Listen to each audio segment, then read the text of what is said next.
한 주간의 주요 소식을 모았습니다. 미디어의 주간 브리핑입니다. 지난주 토요일이었죠. 미국 법정에서 삼성전자와 애플의 특허 소송에 대한 판결이 났는데요. 그 후에 다양한 반응이 나오고 있습니다. 팀 쿡 애플 CEO는 전 직원에게 훔치는 것은 바른 것이 아니라는 크고 명확한 메시지라고 했고요. 삼성전자 측은 공식 성명을 통해서 소비자의 선택권을 제한하고 업계 혁신을 가로막는 일이라고 얘기했습니다. 일각에서는 안드로이드 진영에 대한 움직임을 예측하는 의견도 나오고 있는 상황입니다. 이번 판결에 따라서 애플은 삼성전자의 갤럭시 S, 갤럭시 S2 등 스마트폰과 태블릿 8종에 대한 판금을 신청한 상태입니다. 미국 현지에서는 삼성전자 스마트폰 중고 거래가 늘어나고 있고요. 가격도 10% 이상 떨어졌다고 합니다. 초대형 태풍 볼라벤과 이에 뒤따라오고 있는 텐빈이 한반도를 핥히고 갔습니다. 서울 경기권에서는 피해가 적었지만 전남 일대 기지국과 가거도는 통신이 두절되고 대규모 정전 사태가 일어나기도 했습니다. 방통위에 따르면 무성기지국 55개가 피해를 입었고요. 방송시설에 화재가 발생해 방송이 중단되기도 했다고 합니다. 또한 전국에 683건 이상의 정전이 발생해서요. 자연재해로는 최대 규모를 기록했다고 합니다. 방송통신위원회가 발표한 2012년 상반기 스마트폰 이용 실태 보고서에 따르면요. 12세에서 19세 청소년이 24.6%로 가장 높은 비중을 차지했고요. 30대가 24.1%, 40대가 19.4%로 그 뒤를 이었다고 합니다. 지난해에는 20, 30대가 높은 비중을 차지했었는데요. 올해는 청소년과 중장년층의 비중이 높아졌다고 합니다. 전체 사용자 중에서 85%는 스마트폰 덕에 생활이 편리해졌다고 답했습니다. 유럽 최대 가전 전시회죠. 이파가 31일부터 독일 베를린에서 열립니다. 올해로 52번째를 맞이하는 이번 전시회는 약 50개국에서 1,300여 업체가 참가하고 다양한 제품을 뽐냅니다. 삼성전자는 가장 큰 규모로 전시관을 차리고 TV, 스마트폰, PC 등을 선보일 예정입니다. 또 LG전자는 홈 엔터테인먼트와 영상가전 분야에 집중한다는 전략입니다. 이번 전시회에서는 OLED TV와 UDTV, 투명 디스플레이, 윈도우 8 기반의 노트북과 태블릿 등이 관심을 끌 것으로 보입니다.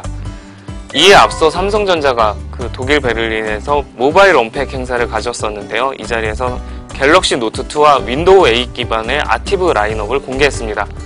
갤럭시 노트2는 5.5인치 16:9 비율 화면에 안드로이드 4.1 젤리빈 운영체제와 쿼드코어 AP 기반으로 S펜에 특화된 기능을 지원하는 것이 특징입니다. 그리고 아티브는 윈도우 8 운영체제 기반의 새로운 PC 라인업으로 스마트 PC, 태블릿, 스마트폰을 포함합니다. 아티브 라인업은 공식적인 자리에서 윈도우 8 운영체제 기반의 라인업이 이렇게 발표된 게 처음이라서 더 주목을 받고 있는데요. 라이프를 뜻하는 라틴어, 비타를 거꾸로 해서 아티브라고 이름을 지었다고 합니다. 아티브 라인업은 오는 9월에 국내 출시 예정이고요. 또 이 자리에서는 안드로이드 기반 디카도 함께 공개를 해서 이슈가 됐었습니다. 다음 소식입니다. LG전자가 LG그룹 기술력을 집약시킨 프리미엄 스마트폰 옵티머스 G를 공개했습니다. 이 제품은 커버 유리 완전 일체형 터치 공법을 적용해서 두께를 줄이고 강도를 개선했습니다. 그리고 손끝에 그래픽이 닿는 듯한 느낌을 주는 것도 장점이라고 합니다. 3mm 베젤과 8mm 두께로 슬림하고 편안한 그립감을 제공하는데요. 1300만 화소 카메라도 담았습니다. 오는 9월 한국을 시작으로 전 세계 순차적으로 런칭할 계획이라고 합니다. 에이수스가 자사 지포스 GTX 660ti 그래픽카드의 상품 정보에 잘못된 정보를 기입하고 타사 제품과 비교를 해서 논란이 되고 있습니다. 디지털 전원부 컨트롤러 유무, 히트파이프 개수, 캐패시터 등을 잘못 기재를 했는데요.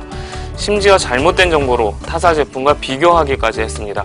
비교 대상이 됐던 조텍코리아는 보도자료를 발표하고 허위 사실과 잘못된 정보를 비방한 것이라며 올바르지 못한 비교 광고에 유감을 표시한다고 밝혔습니다. 애플이 아이폰 5를 발표하기 전에 짝퉁이 먼저 나왔습니다. 굿폰 i5라는 이름의 이 제품은요, 그간 나왔던 아이폰 5의 루머 디자인을 그대로 적용을 했는데요. 일단 3.5인치 디스플레이에 안드로이드 운영체제를 썼고요.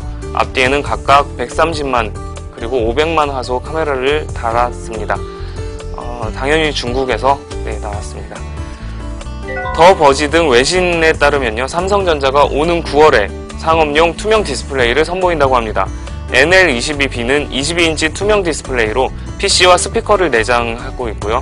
UD22B는 5.5mm 베젤에 21.6인치 투명 디스플레이를 지닌다고 합니다. 특히 이 제품은 베젤이 얇아서 최대 100개까지 연결해 비디오 월을 만들 수 있다는 것이 특징입니다. 오늘 준비한 소식은 여기까지입니다. 지금까지 미디어인 한만영입니다.